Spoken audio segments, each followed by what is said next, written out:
right, hello. Thank you so much for coming, everybody. Are we good on the? Our IT is all set, ready to go. So first, I want to invite Steve Elrod of Holland Knight up to say a few words. Thank you so much for hosting us today. We really appreciate it. Oh, no. Thank you, everyone. It's our pleasure to have you here. What a terrific organization. Susan is a very close friend and always has fascinating programs. And so when she reached out on this particular one, I said, absolutely. Cybersecurity is well, it's going to scare all of you to death. I know that. We have at our law firm a major cybersecurity practice out of our Washington, D.C. office. And one of my partners came in and spoke with our local government clients and, well, generated a lot of business, but it also scared everybody to death, which is what is just the point. But we wanted, on behalf of Holland Knight, wanted to welcome you all here. Please be our guests, enjoy the program. If you need to use the restroom facilities, it's out these doors to make a left and a right. Otherwise, there's plenty more snacks right outside the door to your right here, and drinks and coffee over to your left. So, or my left this way. With that, enjoy the program. Glad you're all here.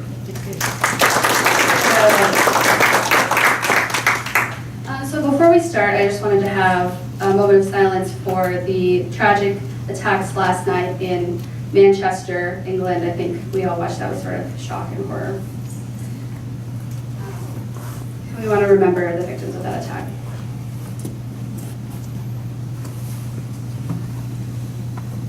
So on a lighter note, thank you all so much for being here. We really appreciate it. For those of you who are familiar with ICPR, thank you for coming. For those of you who are new, I see a lot of new faces and a lot of students. We really appreciate you being here as well. On behalf of ICPR and our board chair, Susan Garrett, who's here, I'd like to thank our other board members for attending. We have Beth Colson, who's somewhere, and then Vanessa Vergara as well. I don't think anyone else snuck in. I do want to extend a huge thank you to Steve Stein from KPMG for moderating. I think he's going to be absolutely the perfect person to lead this discussion. We want to thank Holland Knight, as we did Steve, and then Marianne Whitehall was another staff member who was very, very helpful in getting this all set up today. So ICPR is a nonpartisan, nonprofit organization. We're a 501c3. So your contributions are tax deductible if you are interested. You just let me know. So we initiate transparency and ethics and accountability in government, and we do that through a lot of different ways. One of the main ways that we do that is we try to connect people with the political process and talk to them about some of the really relevant issues that are going on in government, but also in business. And I think that's where we got today's topic from, talking about a topic that really affects us all. The government is one of the main holders of your personal information, and sometimes the government is not so great at protecting it. And so I think that's something we want to talk about today, in addition to how cybersecurity really affects all of us individually, as well as business through different industries. Unfortunately, we did invite Inspector General Joe Ferguson to join us today. He was planning on it, but he is ill, so he's not able to join us today. But I know that he teaches a class sort of on this topic and is a good resource. And so, without further ado, I do want to invite you to tweet us today. The Twitter hashtag is on your program, so then you can tweet us at ILCampaign. That's also on your program. We really appreciate you being here. And without further ado, I want to introduce Steve Stein, today's moderator.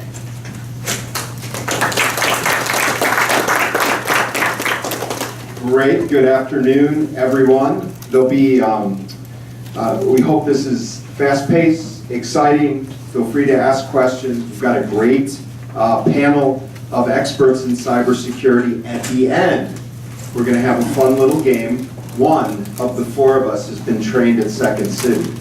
And at the end, we'll have a decision on which one of us is that person. So there's a lot of pressure to be incredibly funny during a discussion on cybersecurity. So our topic area is broad, right? So we're talking today both about how cybersecurity affects the individual outside of the workplace, as well as how it impacts entities and how entities manage cyber risk and their employees. On the individual front, it's sort of this interesting conundrum, right? We all know that for our personal property, we want to protect it, right? So we close our garages, we lock our bikes, we lock our apartments, we lock our homes. Some of our homes have motion detectors, right? And we know inherently, I don't want people to steal my stuff. But on the data front, it's this sort of interesting thing. You know, how many of you use two-factor authentication on your Facebook sites? So a good amount of you, in order to prevent somebody from accessing your accounts. And even if they do access the account, I don't know, what are my contacts worth? What's my social security number worth? What are my credit cards worth if my credit card company's gonna back me up if I notice that there's fraud? You know, and are we all dulled to the fact that does it even matter, even though this is, in a lot of ways, our property? On the corporate front, there's sort of a, you know, it's a whole different subject matter. So corporations have been investing in cybersecurity for, you know, over a decade now. And companies spend millions of dollars. But there's an issue that's come upon corporations really around fatigue. So we're spending all this money, but there's still breaches and there's still that impact. So is it worth the money? Or how do we redirect our money to something that's very specific? It's risk-based, it's around keeping our customers, around keeping our clients, and the like. And so corporations have a whole other set of issues of which they face. So I guess I probably should introduce myself. So I'm a partner at KPMG. I've been with the firm almost 9 years. I'm an attorney by background, and for the past 17 years, I've worked with corporations advising on data management and data protection. I'm part of a large cybersecurity practice at KPMG where we focus on sort of four main areas. One is around strategy and governance and assessing cyber maturity. The second is around technology and the implementation of cyber defense technology like identity access management. The third is around testing vulnerabilities in our systems, penetration testing. And the fourth is around response. So a breach has occurred. What do we do? What's the root cause? What do we tell counsel? What do we tell our PR people? What are we required to tell regulators? That's a little bit about me. What we'll do now is we're going to transfer to our panel. Each is going to talk a little bit about themselves, their stake in cybersecurity. After that, we're going to focus on just sort of general threats for half the presentation, and then talk about remediation and solutions in the second half. And we're going to try to hit really both angles, both the individual angle and the corporate angle. Everybody ready? Everybody good? Yeah. And nods? Yes. All right. Let's start with Paul. I didn't want to go first. I'm going to go first. So I'm Paul. I'm the CTO for Microsoft in the Midwest, and I focus on 3 topics for us. I'm not really a product person. I don't get quota. I don't have sales. I'm not a salesperson. I'm more of a topic owner. So in my job, I focus on cybersecurity holistically across all of our investments. That solves a little bit of Microsoft's dysfunction in the sense that we have a lot of conversations about cybersecurity. There's one for Windows Client, one for Windows Server, any of our products, Office 365, Azure, our consulting services organization, the stuff that we do from an outbound perspective, like this digital crimes unit thingy. Anyways, all of those things are really important, but you get lost in those conversations, and so the dysfunction that I solve for Microsoft is I talk about this topic holistically, like holistically across all those investments. The second topic I'm responsible for is research and development, the science of Microsoft, which is things that aren't really products, but more. Excuse me. Is that better? As close as you can. How about this? Is this good? Yeah, let's take it off. Lift it up, yeah. Is this better? Yes. Really? It really is. All right. So I focus on the science of Microsoft. So it's stuff that's not really products, but more like capabilities that'll be kind of a little bit further out. So those involve things like where we're at with cognition, stuff around quantum computing, homomorphic encryption, DNA storage, artificial intelligence, DNA, I mentioned DNA storage, things like that. Anyways, and then the third thing I do is I actually am responsible for part of our data center strategy, or talking with our customers about our data center strategies, and so talking about the things that we do at scale, which kind of applies here as well. I'm also a little bit bipolar on this topic. I have two halves of my brain. I think in part as you guys are I think about my parents as individuals and the concepts of cybersecurity around my people, not companies. And then I also think about it in terms of companies. They have a lot of similarities, but then a lot of things that are different about them. And so as we go through the remainder of the day, then I'll probably think with those two hats on with you guys as well.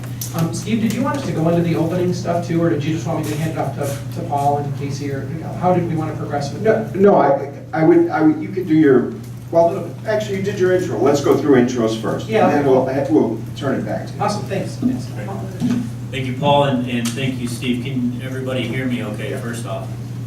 Good? All right. So my name is Paul Pete Fish. I'm CEO and co-founder of Evolve Security. I want to thank all you folks for coming out this afternoon to listen to this very important topic. Obviously, we have some great folks on the panel here. And I also want to thank the ICPR for having us. Really appreciate that. Thank you. An honor to be here. So I've been in the cybersecurity space for just over 15 years. The majority of that was spent with a company called Solutionary. I started my career off in the defensive side. So watching and monitoring companies looking for the bad guys and trying to alert our customers that bad things were happening. They're trying to hack in and trying to stop those attacks. I quickly transitioned to the offensive side. That's a lot more fun. It's the hacking side, right?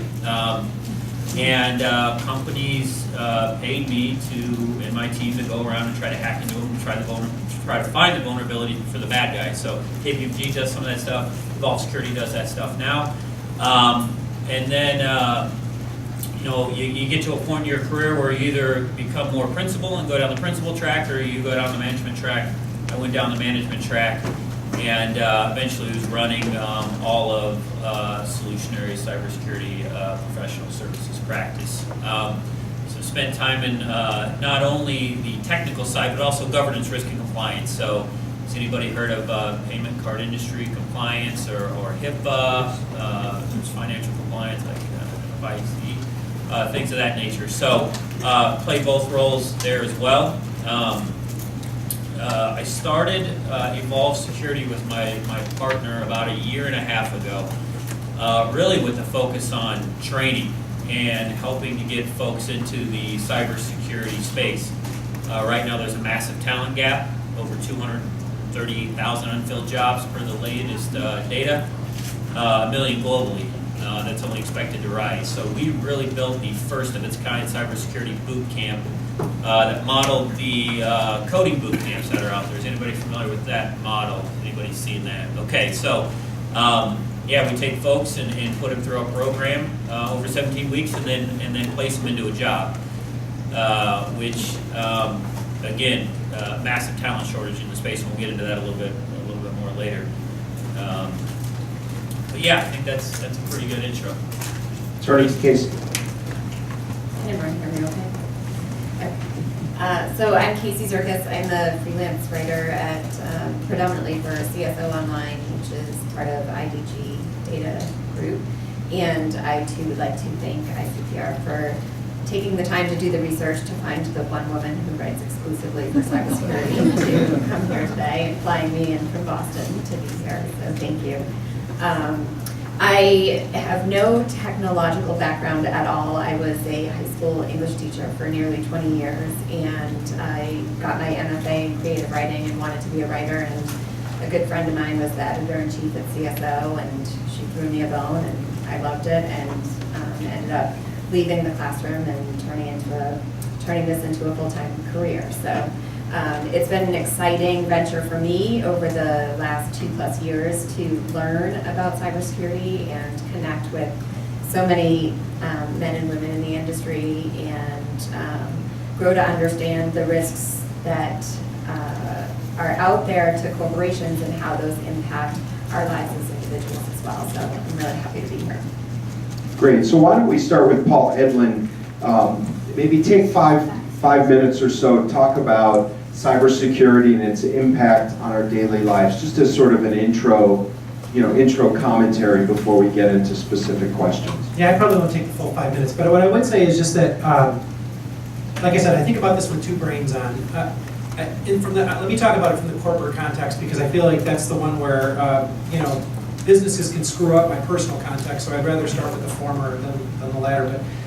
But the big point around today's attacks, I mean, if you want to look at the most recent one, this WannaCrypt, WannaCry stuff, stopping the malware is great. We should stop bad things from happening, but it's actually not all that interesting. And what I mean by that is that it seems really inflammatory, like, oh, what do you mean you don't want to stop it? No, we want to stop it, but the problem for us is that right now the biggest gap that exists is that when things do get through, it's all the broken processes afterwards that are exposed. And so really what we need to get better at is understanding what happened. Today the world is filled with these tools on the enterprise side called SIM tools or SIEM tools, depending on how you pronounce it, that are basically big log aggregators. And it's mostly a cover your ass kind of a thing, to be frank. I mean, it's more about the idea of saying that, like, when bad things happen, I can look back through those logs and find out what was going on. But you don't know anybody's intent.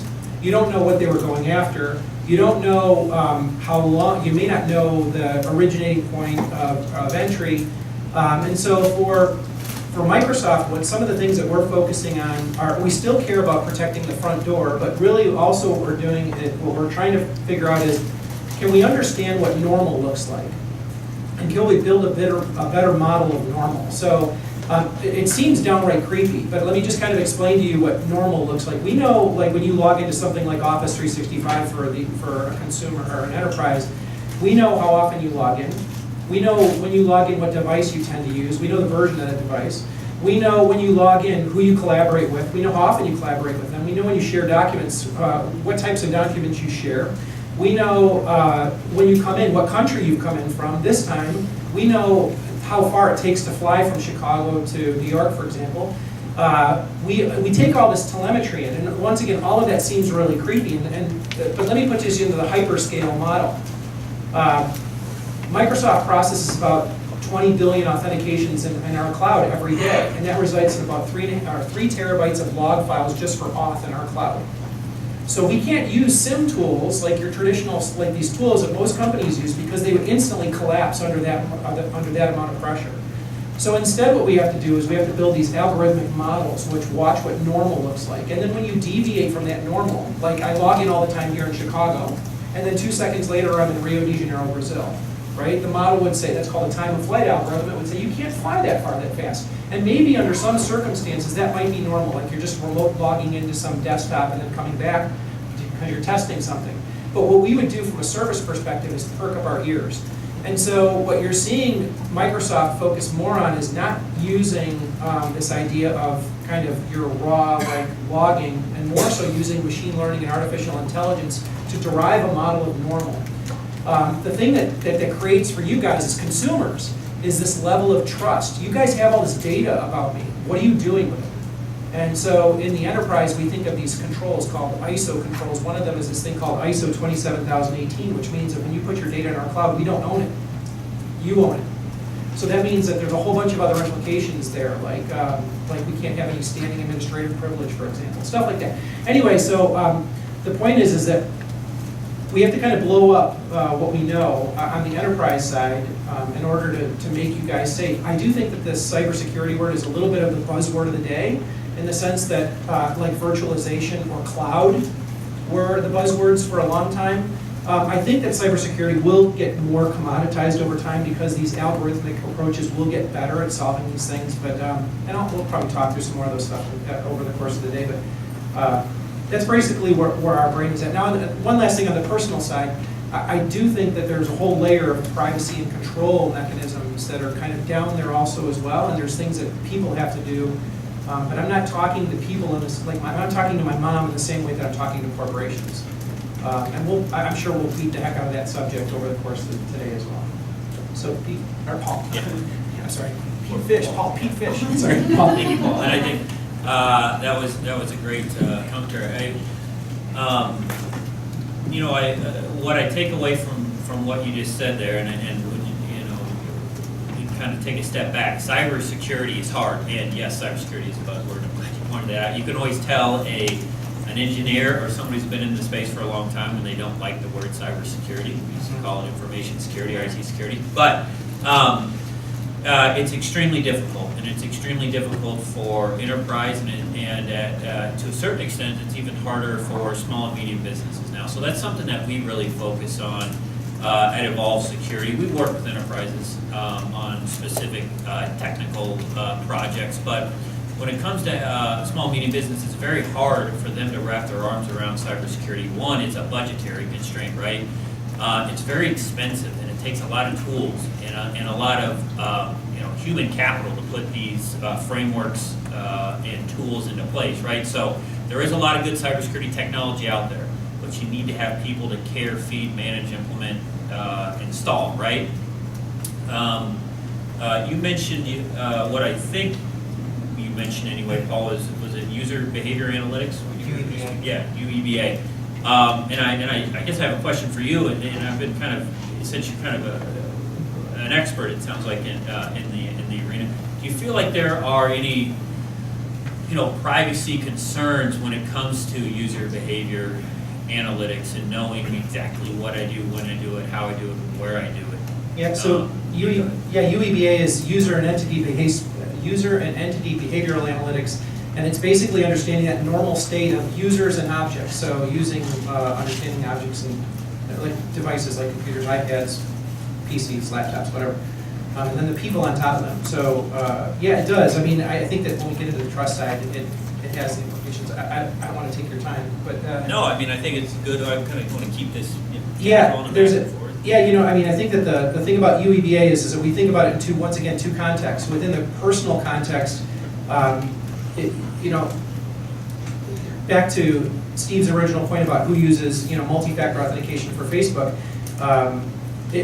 One of the underlying things about Facebook is it should not be always asking you for your phone number. I mean, if you've logged in with your face on your computer and you're sitting on your home network, which you've always come in on, and the device is updated, etc., do I really need to ping you with your multi-factor authentication again? UEBA would say, no, I trust a few of those situations. You logged in with your face, chances are it's you. Or your phone is paired with your PC.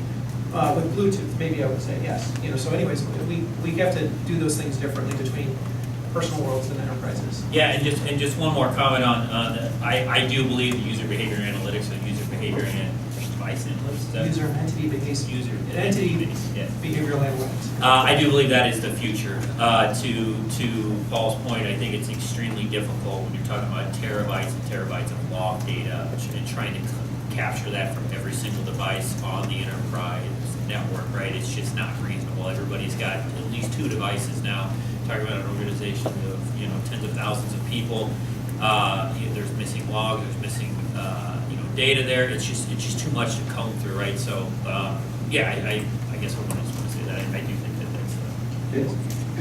And maybe if we want to head to Casey and talk just a little bit about, as maybe outside of logs and UEBA and other, just maybe more generally, what are you seeing in the industry? And obviously as a commentator or writer, or talk about logs. We'll just make this the rest about logs. Some of the thoughts that raced through my head as I was listening to both the Pauls. Cybersecurity definitely is difficult, but it's not difficult because of technology. It's difficult because of the users. And with every breach that happens, it's kind of our human fault, right? Because the technology is there. It's the people and the processes that aren't up to speed with the technology. And we're the ones that are making those mistakes because we're not using secure passwords. We're not using 2-factor authentication. We're falling victim to social engineering scams and clicking on emails and opening documents and inviting that attacker into our environment, whether it's in our home or our office or our remote office device. And so I think that element is hard because you can't patch a human being, right? You can create a patch for a vulnerability in the software, but at the end of the day, human beings need to be held a little more accountable and responsible for not only our actions as users, but also in developing the policies. Just because a policy exists doesn't mean that it's being used. So, there needs to be a process by which we're measuring how effective is that policy, and there needs to be evidence to prove that that policy is actively being used and measured for the good of the enterprise. So those are some good topics. Maybe Paul Petefish can maybe speak first about common mistakes that individuals make, and what are sort of common threats that we all as individuals outside of work face. Sure, thank you, Steve. And Casey, that's a great point. I'm glad you brought that up. So who is familiar with the most recent attack, the WannaCry or the WannaCrypt attack? Okay, a fair amount of people. So to Casey's point, there was there's two kind of key things that happened that allowed this attack, right? One was someone received an email with a malicious link or a malicious attachment, and they opened it, which allowed the virus or malware, whatever you want to call it today, to get a foothold within the organization. Two, it was able to spread because there were outdated systems that were unpatched, and probably unpatched because someone wasn't following a process, a procedure, whether it was manual or automated, something was broke there, most likely a manual issue. So, again, back to the point, the technology's pretty good. Again, there's some not so good technology, but there's a lot of good technology, but if it's not implemented properly, it always comes back to the people. Everybody, I'm assuming, is familiar with email phishing and the malicious emails that we get that I just spoke of. That is still the #1 attack vector to get a foothold within the environment. The odds are if I send 10 emails to an organization, one person's going to click on it, right? So if I just scrape the internet for 10 email addresses to any organization, send 10 emails, someone's going to open it, and then I'm going to get a foothold in that. So Paul Edlin, if Microsoft issues patches, all the time, what's Microsoft's take on, how do you get people to actually follow through, or how do you get people to act? Well, it's a little bit of damned if you do, damned if you don't, and I mean that in the nicest way. But we try to encourage people with adopting Windows 10, and it backfired on us. And largely, but Windows 10 was spared from WannaCry, WannaCrypt. I mean, they basically what Paul had mentioned is there were two parts. The spear phishing attack is the initial attack where somebody clicks on a link. Then the second phase of the attack was it went after a protocol called Server Message Block version 2, which had this protocol vulnerability which the NSA had stockpiled. So they knew that this vulnerability exists. They stockpiled it as a means of weaponizing it for when they wanted to attack somebody. Somebody stole that. They put it up on WikiLeaks, and then the bad guys took that post on WikiLeaks and weaponized the attack that the NSA had created, where they found the vulnerability in us. So part of what Microsoft is kind of advocating for is this Digital Geneva Convention, where countries abide by rules that say we are not going to stockpile these things for the good of our humanity. We're going to share those things with the corporations when we find them. And that's one of the things that lots of companies like ours and others are advocating for, which is that we shouldn't be stockpiling weapons. It would be the equivalent of what happened with WannaCry and WannaCrypt is the equivalent of somebody stealing our Tomahawk missiles and walking away with them. That's basically the exact same thing that happened. And for some reason, people feel a lot worse about somebody taking a Tomahawk missile than they do about people who die at hospitals because the computers can't run and you can't complete an operation. People still die.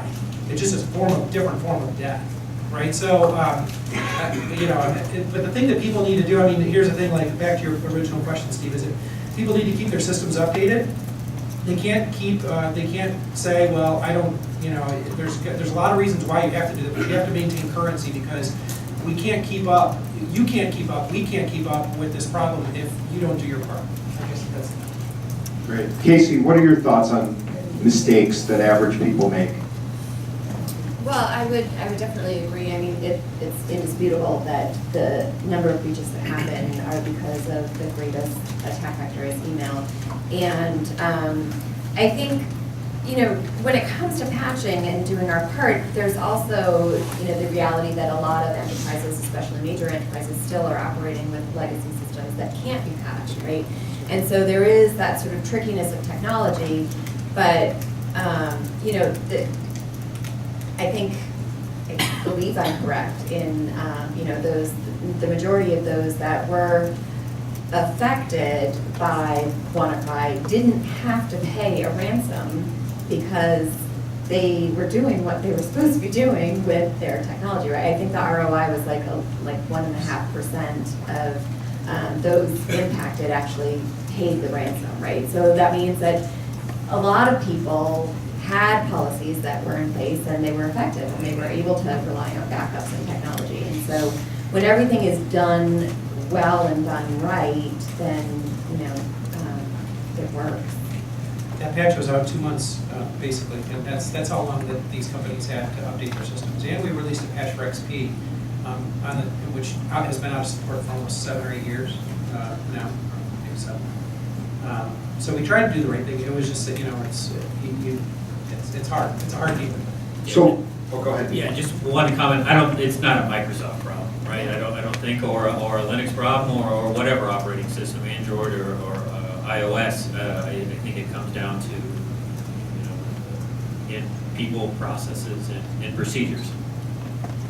So why don't we talk about the threat landscape for either governmental entities or corporations? Maybe Casey, if you want to start for things that you see within the corporate environment, sort of what are the current day most pressing cyber threats for corporations and governmental entities? From my experience, what I understand is that it's still social engineering, right? And that, the fact that someone can send an email that is targeted requesting for the transfer of funds, and those funds get transferred by the same person who received that request, shouldn't be happening, right? So a lot of the times, we trust each other as human beings, and we trust that technology is protecting us, but that trust isn't always warranted. And so I think the biggest threat is that misplaced belief that we're protected simply because we have technology that we're working with. And a lot of us as individuals and as corporations believe that this problem of cybersecurity is a problem that was created by technology, so it must simply be technology that will solve that problem. And that sort of absolves us of personal responsibility, whether we're individuals using technology in our homes or individuals doing our jobs at our corporations. Maybe Paul Edlin, you have some thoughts, and maybe even on the governmental front. What are the unique threats facing, whether it's city, state, federal government, agencies, entities? Yeah, well, the thing about the federal government and banks is they're based on trust. And if trust is broken, largely they break down. And so, and both Casey and Paul have highlighted this. I'm just going to put a nail in the same coffin, but it is about people, tools, and processes. And it's a three-legged stool. And the weakest leg of that stool is the one that brings down the corporation. And so, what we're at, I think what a lot of security people advocate for is that you, especially in corporations and governments, is that they assume that they've been breached. This assume breach strategy means that you don't think you're safe, you think you've been breached, and by that change of mindset, you never stop looking. Today, most people put up a firewall, some hardware-based appliance, some SIM tool, like I referenced with these log aggregators, and they say, we're good. The problem with that is that if you never stop looking, here's the thing, I once sat on a panel with the FBI and the Secret Service, and the FBI guy actually said, we have a program in place now where when we see your router spraying badness at us because you've been breached, we will contact you and let you know because it helps us, it helps you. And so one of the people in the audience said, well, how often are you doing this? He said, well, that's the thing, about 30 to 40% of all enterprise routers have been breached at this point, so we have to prioritize that workload based on the worst offenders, which sounds like fear, by the way. I hate fear in cybersecurity, by the way. If you ever talk to me personally, you'll understand. I can't stand when I hear fear. But to me, what that means is that if that is in fact true, what it means is that we all have to assume that we've been breached. And if you assume that you've been breached, your mind changes. And what we need corporations and governments to assume is that they've been breached. And if they have, then they're always looking. It's when you get that complacency down in your soul that bad things truly happen. So maybe Paul Peatfish, maybe you talk a little bit about investment strategy. So like what mistakes are in this environment, what mistakes are corporations and governmental entities making in their investment strategy? So Paul made a great point, and I think we're a little bit further along than I think we are in terms of that changing the mindset to let's be more detective and responsive versus trying to build a moat, right? And we can keep the bad guy out, and I can put up a newer, faster, better firewall, and I'm going to be safe. We absolutely have to have the mindset of someone's in the data center walking around, and what capabilities do we have to detect and respond, right? Some of the things that are really, I think that work really well and the enterprise seems to be endpoint protection, or the next generation of endpoint protection, right? So on any given network, traffic has to come from an endpoint or go to an endpoint, whether that be a desktop, a server, or a mobile device, or a router, or a switch, right? So if I have software that has detection capabilities on those endpoints, and that will report to me or to a system or to somebody watching the system, hopefully, that something weird is going on, those seem to be pretty effective. You also mentioned, I do want to make one comment about kind of what is the biggest threat right now, and kind of where things are going. Traditionally, we've been really focused on, there's the CIA triad: confidentiality, integrity, and availability. This is the fundamentals to cybersecurity, right? We've been focused first on availability, and then when cybersecurity started to become a thing, it was confidentiality, keeping our stuff secure and encrypted and keeping it out of the hands of bad guys. Now it's integrity of data is the new focus, or should be the new focus, or is going to be the new focus rather. A good example of that is our most recent election, right? So hackers don't really care about going in and seeing the results before they're tallied, or getting access to that data. It's changing the integrity of that data just enough to make to change results, for example. Casey, go ahead. I did want to talk about also data governance and data hoarding, and talking about the integrity of data. If you don't know where your risks are as an organization, then you don't know how to protect them, and you don't know what you need in order to protect them. And so, risk assessment and vulnerability assessment and everything that is part of governance, risk, and compliance is hugely important. And I think that is a shifting tide in the industry, where a lot more enterprises are understanding that cybersecurity is a business risk, and the impact is on the business when you're reached. So that's, Yeah, it's sort of interesting that you mentioned that. I've run several jobs at KPMG that's around data disposition. So it's working with an entity to figure out a way to delete information in a legally defensible, according to your retention schedule and your legal hold obligations. So more and more, there's this big question, right? Is all the information, is it better just to keep everything and protect it, and then use analytics to extract value from it? Or is there some information, we think of like the Sony hack, wouldn't it have been great if they had enforced an email retention policy and actually stuck to it, and then those emails would never have come to light? And I think there's this big divide in the data protection space around it. And one other thing, and then maybe we'll sort of transition to solutioning. I will say on the people element, my firm recently had our first ever pretty intensive training that required all employees, partners and employees, to be trained on email and email management and understanding malware and ransomware, and what is a troubling email that you shouldn't open and that you should report to our CISO office.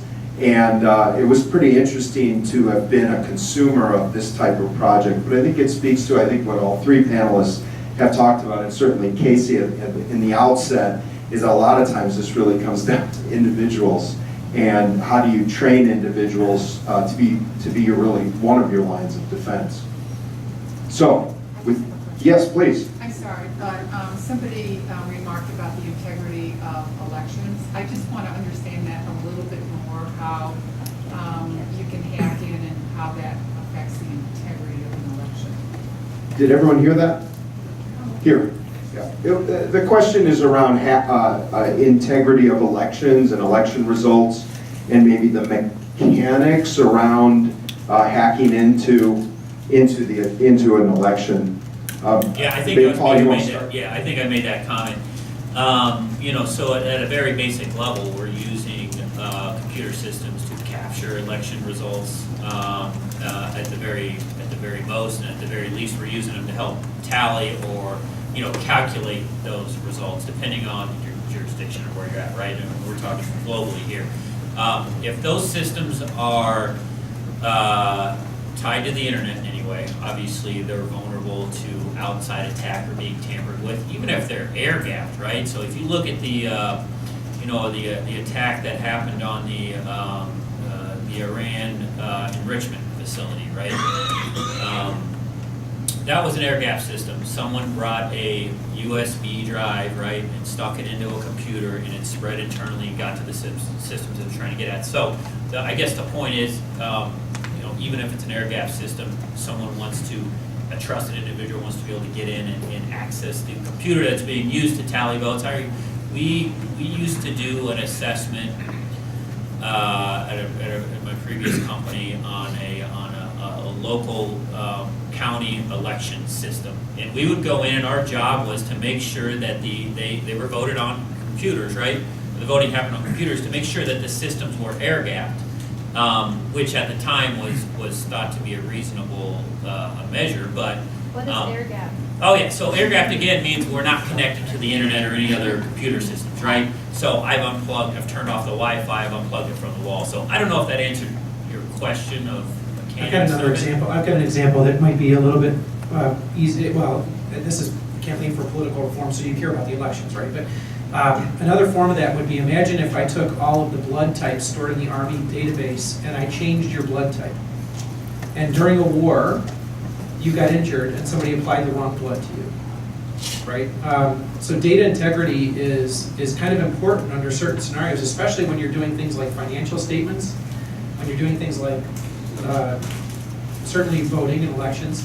But when you have that critical data, the keys to your kingdom, data integrity is really important. And so companies are looking at technologies out there like blockchaining, which is Bitcoin is based on blockchain. The underlying technology of Bitcoin is this thing called blockchaining, which actually is a distributed ledger. And the more people that have the ledger, the more you trust that it's whole, right? So what we're starting to do is looking at the concepts of blockchaining data to build data integrity so that we don't have to worry about somebody going in and changing my blood type from whatever it is to something else, so that they apply the wrong blood to me or changing my voting records. Okay, so I just have one question. Do you think that when we vote, that our vote is safe? Or I haven't heard that it's not, but I hear that maybe. I think it depends on the system, right, and how you're voting, I suppose, But right? Yeah. is it would vary from state to state or jurisdiction Yes. to jurisdiction? Absolutely. Correct.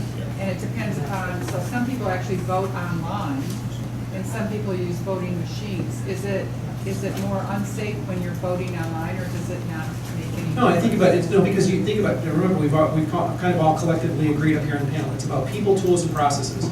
If you have an air gap system, as Paul is referring to, where you don't have it connected to the internet, but there's a people or a process problem, it can be just as susceptible. Like the transfer of those votes, if they're done in a van and the van is stolen, it's still the same problem, right? It doesn't, you've lost integrity, and it's, so, you have to have solid people, tools, and processes, regardless of the technology that you're employing, even if it's a manual process. And so there were two hands that I saw back. Sorry. One over there. No, it's right. I saw hands. Yeah. With respect to ballot integrity, don't you think while the decentralized nature of our voting system in this country is a problem in many respects, in this respect, from a cybersecurity standpoint, it actually acts as something of a buffer in terms of people being able to make large-scale changes on a national basis? Did everybody get the question on that side? Say it again. Okay. So don't you think that the decentralized nature of our voting machinery actually helps buffer things like national elections from the widespread impacts of cybersecurity? Well, I'll just take it. Our election was, in this last round was really about a few tens of thousands of votes in specific areas. I only had to infect 1 or 2 specific systems to sway that entire general election. And so it wasn't about, if you just go after the most vulnerable target, they didn't have to go after the entire national system. They had to go after a few counties and sway those counties. And those would have changed the electoral votes. And you can have a massive impact by going after a very small subset. So it just depends. I think it's a double-edged sword, right? So things that are decentralized, like the internet, right? So if one part goes down, doesn't mean the whole thing comes down. That's a good thing, right? It increases availability. But also, to Paul's point, if I just know what part to go after, that's going to be most impactful, then, yeah. There's another question here. Hey, Paul. Thank you for bringing up the blockchain. I will change the topic a little bit. Seems like blockchain is very new, and it's a new era that everybody wants to get on the platform. And I've been reading about Microsoft and KPMG are contributing for creating its own blockchain technology. And also, Deloitte is getting on it. It seems like everyone's trying to get on blockchain as a tribal, their own blockchain system. But I'm sorry. I didn't want. Go ahead. It's okay. Microsoft, blockchain is a standard. It's actually coming on version 3 of a standard. And so the thing about blockchain today, initially it was just for a currency. But the idea of Bitcoin was that, right, you have this, you exchange a form of virtualized currency, and we distribute this ledger, and the farther the ledger is spread out, the more we tend to trust the transaction. Now, what happens initially it was just about currency. What they're now doing is applying that distributed ledger to other types of data and to attest. And so what we're getting into is now they have this idea of blockchain as a service. But when we get into things like data integrity, it doesn't matter. It's not a currency problem anymore. Today, once again, blockchain has evolved over 2 iterations and now a 3rd to be able to support multiple different types of ideas where we can apply blockchains, of which voting records could be one, of which data integrity could be another, different types of my blood type could be another, versus business transactions or legal documents going through revisions could all be applied to blockchaining. And so any company who tries to hoard that and create versions that are specific, like creating de facto standards, actually Microsoft has gotten kind of away from that as a whole, of creating these unique little niches. We tend to want to apply the standard because we want it to be broadly applicable. Have Casey or our other Paul, have you written research blockchain that you want to add? I've written on blockchain. I just did a security new blog post on a group of students in New York that were using blockchain as an experiment for voting, secure voting. And ever since, that was just a few months ago, and ever since then, blockchain is sort of like the buzzword of the day, yeah, so. I'd like to do it for fake news. Blockchain for fake news, sorry. Coming back to public policy, in terms of laws, where are we? Like, are we up to date in terms of laws for both compliance and prosecution? How are we in terms, are we up to date with whatever the latest threats and trends are, or do you think there's any scope for improvement there? That's a really broad question. I mean, there's the other Paul had mentioned things like FFIEC for financial services or PCI compliance, and then there's all kinds of those, and they're industry specific, they're government or nation specific, and then they're broadly applicable ones. And it's hard. The hard thing from a compliance, I don't know if this is actually the question you were asking. For companies like Microsoft and others, that's a never-ending evolution of stuff. And so like the next big one is GDPR, which is the General Data Privacy Rules. I think that's what it stands for, General Data Privacy. I can't remember what the R is. Regulation. Regulation, thank you. But that's like more of a broad standard that will define privacy, and Microsoft is hot and heavy on GDPR to make sure that we can be the first, we want to be the first, if possible, adopter of GDPR-like rules. It's hard, back to I think something that Paul said earlier, is that it's hard to keep up. You're a company and you're getting hit by 4,000 different arrows running at you from different angles. Compliance, risk, attestation, security, data sovereignty, blah, blah, blah, all these little buzzwords going on in the background. It's hard. How many in the audience have heard of GDPR? Familiar with it? So a good bunch of you. Yeah, I mean, obviously there's a regulation that imposes, if there's a US company that has European customers or European employees, the regulation requires compliance by, I think it's May of 2018, for a variety of different use cases to allow that European employee or customer access to their data, the safe deletion of their information. There is a tremendous amount of activity with US companies investing in GDPR compliance projects right now. So I mean, if there are any students out there, the privacy in the United States is certainly to be another area of great boom for employment into the coming years. Yes, sir. My question is raised around the concept of, you see that this particular discipline of cybersecurity. Thank you. So we commonly see that this discipline within IT, cybersecurity, is by far, it's arguable that it's the biggest one going forward. And commonly within this study, we see that one of the major principles, again, that you guys keep highlighting is the human element. And I believe it was mentioned at KPMG that you guys took an initiative to really train your staff on that concept. How are initiatives in the marketplace now within corporations being taken to really focus upon that? Yes, it is an element that affects costs, because you're going to have to take a lot of people away from their regular duties, but are initiatives getting stronger around training the human element? Yes. Yeah. Just even in the past 2 years, I have seen security awareness was sort of this training program that maybe happened annually, and it has become part of the culture of many organizations over even the past 2 years that I've been working in this industry. And I think that there is a greater understanding of doing pen testing and targeted attacks, phishing attacks, and there are lots of programs where the organization will sort of reward their employees for admitting that they clicked on a malicious link, and then they sort of talk about, okay, well, now that where can we go from here, right? And so I think that I have seen tremendous growth and expansion in security awareness training to the good of the organization. Can I just, and I'll just mention, our training was interesting in that not all training courses are created equal. Some there's audio, some there's video, some you just can click through, some have tests at the end. This particular training that I had mentioned, it was somewhat arduous in that there was a complex test at the end, and it wasn't one where you could just click through all the content. This was a firm-wide effort to enforce to everyone the importance of the subject matter and the personal stake that I have as a partner at the firm in not spreading issues.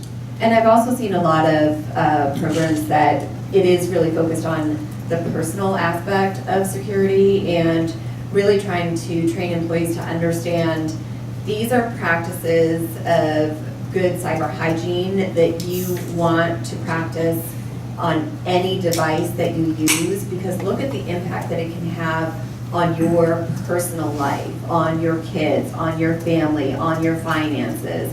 And that raises the level of awareness by personalizing it and humanizing it, and then they return to work with that same level of alert and attention to what they're doing.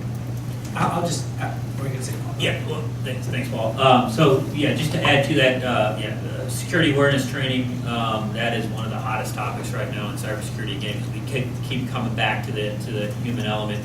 At Evolve Security, we're trying to look kind of to the next level of what that means, right? So a lot of this is about training Mary and HR not to click on the email link, right? Which again, I've almost fallen for these a lot myself. They're really good, but taking it to the next level and training the IT staff, the help desk staff, the network engineers, the developers, everybody. These are the folks that run, maintain, and develop the technology in your organization. They should be cybersecurity aware and beyond, the fact that they're currently at, or the state that they're currently at. And the last thing I'll say is that Paul actually said it earlier, that you send an email to 10 people, one of them clicks it. If you could reduce that to half of one or a quarter of one, it's even better. But even if you get it down to an eighth of one, it's still the one person is the one in there. And the thing that we're seeing is that the guys who are doing the work are getting really good at their jobs of being bad. So like there's a group of hackers out there who really only want your financial statements. And so what they do is they play this game where they play it with the executive admin's secretary, and they call her and they say, hey, it's Tom from the help desk, and I need you to make this physical change on your printer. And you're like, okay, I don't know you from the help desk. He's like, well, call me back. And the real magic of what he's done, he's found a way to spoof the phone number for the help desk. So when you call back the help desk, he says, yeah, it's me, Tom, I'm new to the help desk. Could you make this change to the printer? Then they call the executive and like, hey, I need you to read this BYOD document. And he's like, well, I don't know you. And he's like, well, call me back again. He does, and it's that big spoof that he figured out with the phone number. But ultimately, what they really want is your financial statements. The reason why they want them is because they want to play the stock market 3 days ahead of your earnings announcement to the tune of a few $1 million. And they only have to play that game 5 times in their life before they can call in rich.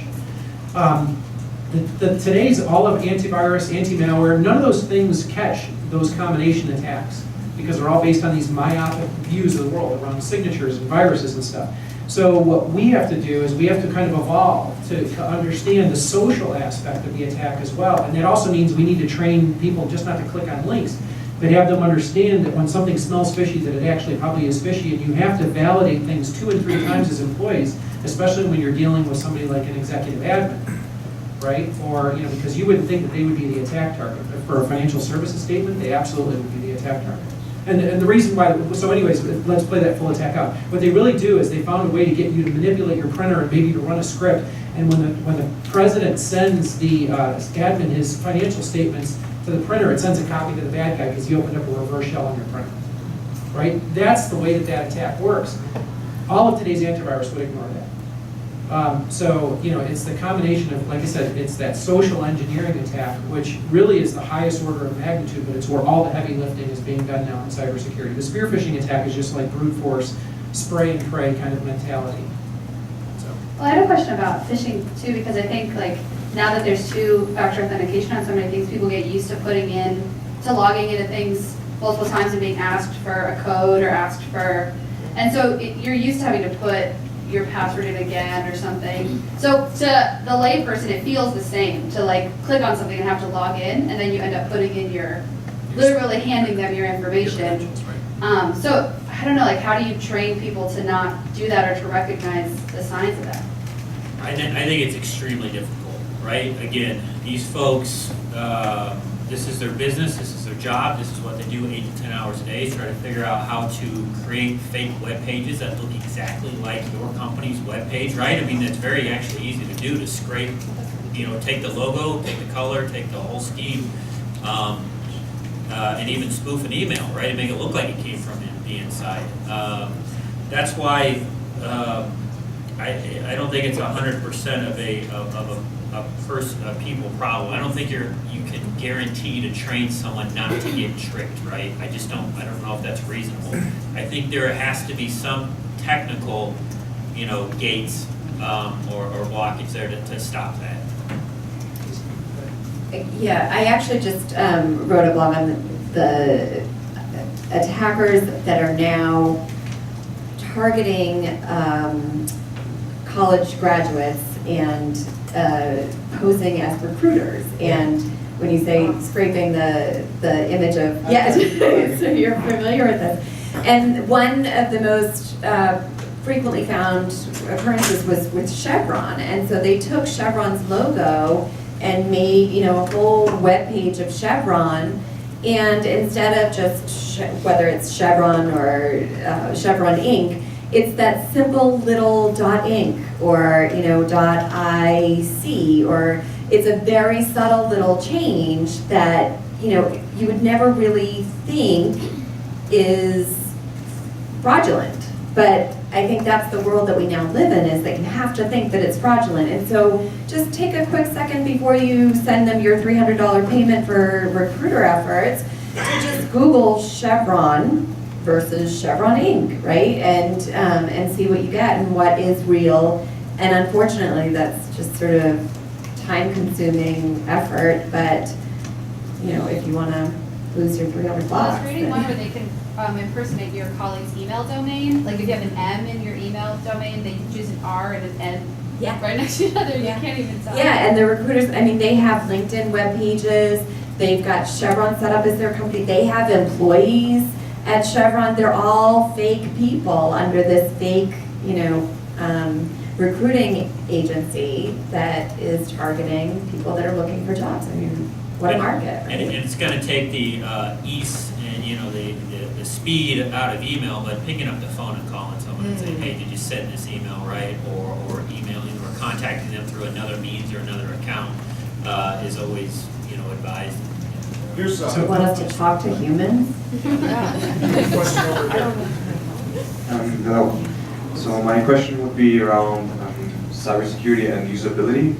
So I see that often users are just, they're not too lazy, but too fatigued to use implemented solutions. Do you think that cybersecurity and usability are components of each other, or they can go hand in hand? So you're actually asking the question that if I was talking next on that line, I was going to go to where you were going actually. And so the problem with security controls today is that they're too cumbersome, people don't want to use them, right? And so Paul mentioned, and we both kind of talked about this acronym called UEBA. There's a separate acronym, that's a separate process called conditional-based access. And what those two things look at is the condition. And remember how I was talking about this algorithmic approach to cybersecurity. So we don't always ping you to log in. And you see this, if you go to a tool like Office 365, if you're on your web browser, on your corporate network, and you're logged in with a PIN, for example, or a smart card, or your face, you go right to Office 365, for example. If I launch myself from that same device into a Tor browser, which anonymizes my IP address, it's like, I don't trust you anymore because you've tried to mask yourself in a way, so now my phone rings. So what happens is if this is the thing about the previous versions of these tools, like there were these key fobs, what we call OTP, one-time passwords, with the rotating keys, and you have to type in the rotating key. Those things are great, but if it's a huge pain in the ass to use it, you're like, I'm just going to use my Gmail account for this. Because I would rather use Gmail or Hotmail or whatever than go into my corporate side and use it because I know I'm going to keep getting pinged and I just want to share this document really quickly. And I know that it's not the right thing to do, but I'm trying to get away from doing this craziness. So people start avoiding tools because of the cumbersomeness of security tools. And so that's why we have to take an approach that understands that I'm only going to hit you up if I know that something weird is happening. But in order to do that, I have to know what normal looks like. And when you deviate from normal, that's when I'm going to beat you up. Hey, we've got an awesome audience. What I recommend, given our timing, we're gonna just do rapid fire. There's like 5 people with hands in the air. Panelists, you have less than a minute to answer this gentleman's question, and then we're gonna run it around.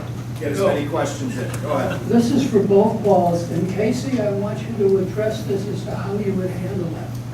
I'm going home right now. I'm going on both of your sites. I'm going to steal into there, take everything I can out. You're going to catch me. What's my penalty? Depends on what you steal. Everything. Well, on my website, I just have a couple of my logos, and that's about it. So now, if we had a portal, and you're talking about stealing customer data, for example, maybe from Microsoft, that's a great question. And I think it comes down to the financial damage, right, and what you actually did. Yes. And I'm stealing the Exxon logo, and I'm using that. How are you going to address it? Casey, how are you going to report it? Well, I don't have all the information, so I can't craft the arc of that story right now. Typical editor's answer. And so, if you want to, I'll get in more inflammatory. Good luck. Because, I mean, you're in line with Russia, North Korea, China, the NSA, everybody else who wants to get into Office 365 and Azure, our cloud platform. It's attacked. We get hit by 30 DDoS attacks a day in one of our data centers, and the largest of those is the same equivalent of the one that brought down Dyn. So Dyn that came down in New York was a 600 gigabit per second attack. We have petabits of connectivity into our data centers. So you want to bring us down with a DDoS attack, you have to be 2 orders of magnitude higher than that. You have to go to, it goes megabits, gigabits, terabits, petabits. We're connected by 1.6 petabits of connectivity between our data centers. Go ahead and try and bring us down with a DDoS attack. Try and get it. By the way, actually, here's a better point. If you can get in, we actually pay you for that. So you'll get paid for doing that. It's called the Bug Bounty Program. Go ahead. Here's a question right here. My question is for the entire panel, and it comes in 2 parts. Do you believe that the future of authentication is in biometrics or blockchain? That's part 1. Or do you, and then what is your impression of IBM announcing this past week that they're all in on blockchain? I'll give my quick 2 seconds on biometrics, right? Good authentication has something that you know and something that's secret. Biometrics are not always secret, right? Your thumbprint or your fingerprint is not secret. You leave it behind thousands of times a day. It's been proven that you can clone it. Facial recognition is surely not secret. I'm sure I could take a picture of somebody and have somebody make a model of it, put it in front of the computer, and trick a computer, right? So that's my 2 cents on that. So for us, it's a combination of sensors, and so, sorry, I can't see it. There's a podium and a microphone. So for us, in order to remediate it, the bigger problem that we have to do is get your password off of the wire. So that's what we're working on. We don't care about the biometric necessarily or the other thing. It's about getting your password off the wire. And it's something that you have, something you are, and something that you know. And we always want 2 of those things.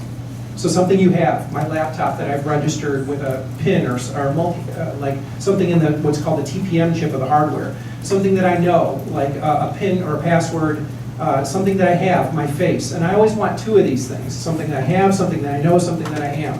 And if you can give me 2, then we trust them. But ultimately, what we care about is never sending the password across the wire. Because anything that gets across the wire can be decrypted in theory over a period of time. So, by the way, those 2 things, blockchain and biometrics, are not mutually exclusive. So I can't say one or the other. I would just say that they're different things. They're not, you can have both. Question over here.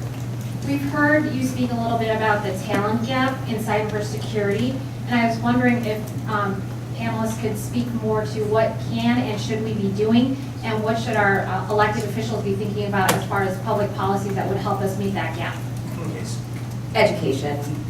At the very minimum, it starts in public education and very young, and getting kids excited and interested in these careers and understanding that cybersecurity has so much more opportunity than just technology, right? So there's a lot that we can do in terms of being cybersecurity educators, cybersecurity writers, and there's just a lot that seems sort of scary and technical and foreign to a large part of the population, and I don't think it is. And so I think raising that awareness and educating, especially girls and young girls, and bringing more people into the pipeline. And I'm seeing a lot more universities across the country that are developing cybersecurity programs, that are IBM in Cambridge just opened a cyber range, and I think a lot more companies and enterprises are doing more to interact with colleges and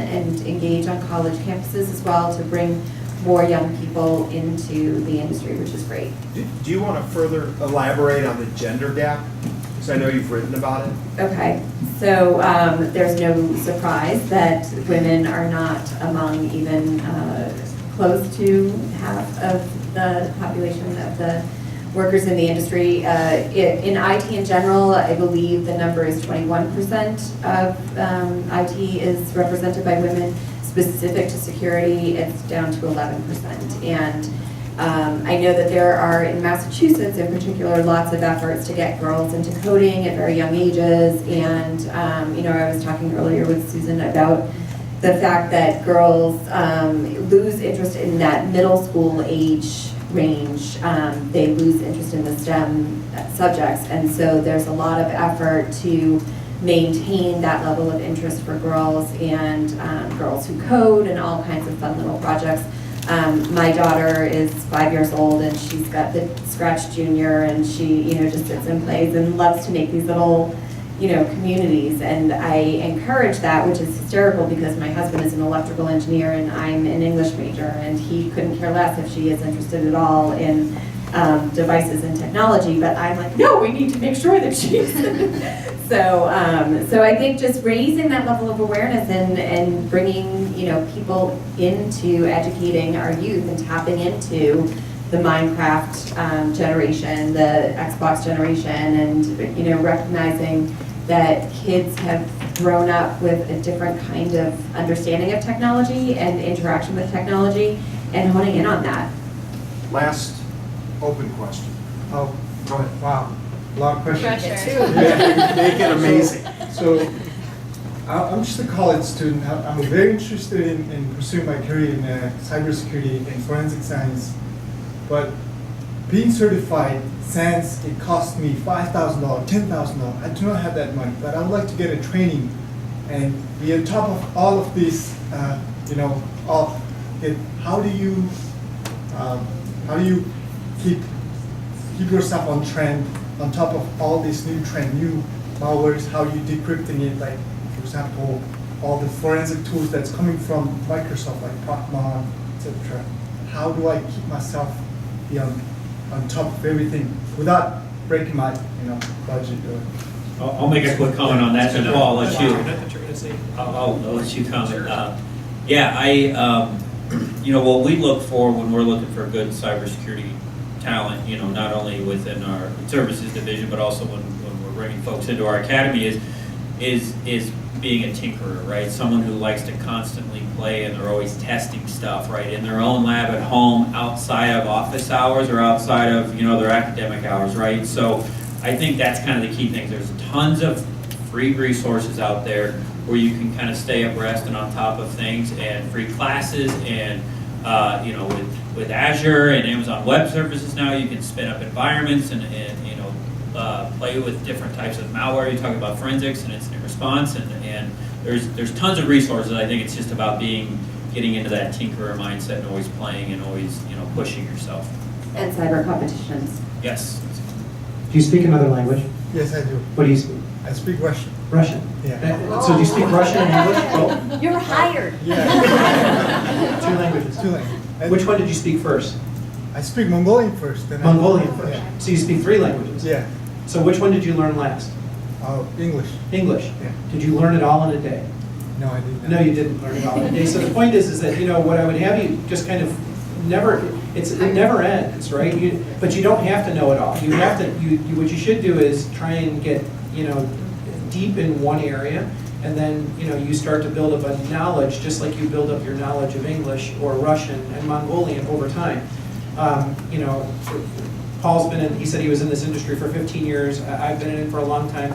I did not speak this language natively. I'm an econ major. I don't even have a master's degree. I have an econ major from Loyola, a bachelor's degree in economics, which I've forgotten all of it. So the point is that, I didn't learn to speak technology over the course of the weekend. I learned to speak it over the course of decades, and so that's it. So let's do this just as maybe a summary. If I could just have each of you, we'll start with you, Casey, just 2 minutes. Just what are your, what's your close? What are your words of wisdom? What do you want to impart on the group? Well, I made the mistake of clicking on adware and infecting my computer, and I thought for sure that I got it. I've been doing this for almost 2 years, and this was back in November. And so, even as aware as we are of the potential of threat and the potential of clicking on something malicious, we always have to be diligent about the fact that there are equally as sophisticated hackers and attackers out there that want to get our money or our data or whatever it is, and use diligence and recognize when you've made a mistake and let someone know so they can clean that up as quickly as possible. So my side of this is all about the human side, the personal responsibility, and I don't know anything about the technology. Paul P. So I think there's been a couple themes that we've discussed today. First off, cybersecurity is really hard. And every time that we think we get a leg up on the attackers, they are extremely motivated financially, politically, to get the next leg up. It's a cat and mouse game, right? I don't see that ending anytime in the foreseeable future, right? As long as there's money to be made in doing something or political gains in doing something, it's going to continue to happen. I think again, continuing with the talent gap, that's something that we have to solve and we have to get our arms around. Again, the technology's there. Unfortunately, we're just not care feeding and implementing it properly at this point. Technology will get to a point where it's going to get to where humans will become less viable, and probably Paul knows more about that than all of us in here. But yeah, I think I'll just kind of leave it with that. Is that it's an extremely tough situation and a big problem, and of course we're all working very hard to solve it. But we have a big adversary. Paul E. And for me, it's I think that people think in cybersecurity that there's like magical unicorns out there that run around that hack these systems that can do really magical things. It's the same thing over and over and over. It's the fact that half of the doctors graduated in the lower half of their class, and the half of the lawyers graduated in the lower half of their class, and half of the IT people graduated in the lower half of their class, and half of the people who wrote code graduated in the lower half of their class. And you're always impacted by the lower half of the class, right? And so what happens is that we have to collectively raise our kind of all of our game up to, and that's me up, by the way, I throw my own butt on that hook first. We have to collectively raise our game up to match the widths of what's going on. And so do you guys. You have to do it in your personal lives, you have to do it in your professional lives. We all have to do our part.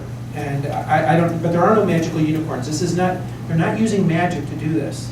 They're using, port and protocol vulnerabilities. They're using broken people processors. They're using, people who do things improperly that they shouldn't be doing. They're just exploiting the weaknesses in all of us, or the weaknesses in our systems. And so that's where we just have to up our game. And we're working on it. And hopefully you guys can help us. I think a part of it is just being vocal. Well, I will close to say that there's no better speaking situation than when people are asking questions. So this was a lively, great group. On behalf of myself and the panelists, we want to thank the Illinois Campaign for Political Reform for inviting us to give us this opportunity. I thought this was fun, right? This was fun. Good. And we thank you very much. Thank you. You can leave your event evaluations on the table if you want to fill those out. We really appreciate it. Thank you so Thanks, much. everybody. Thanks for coming. Thanks, everybody.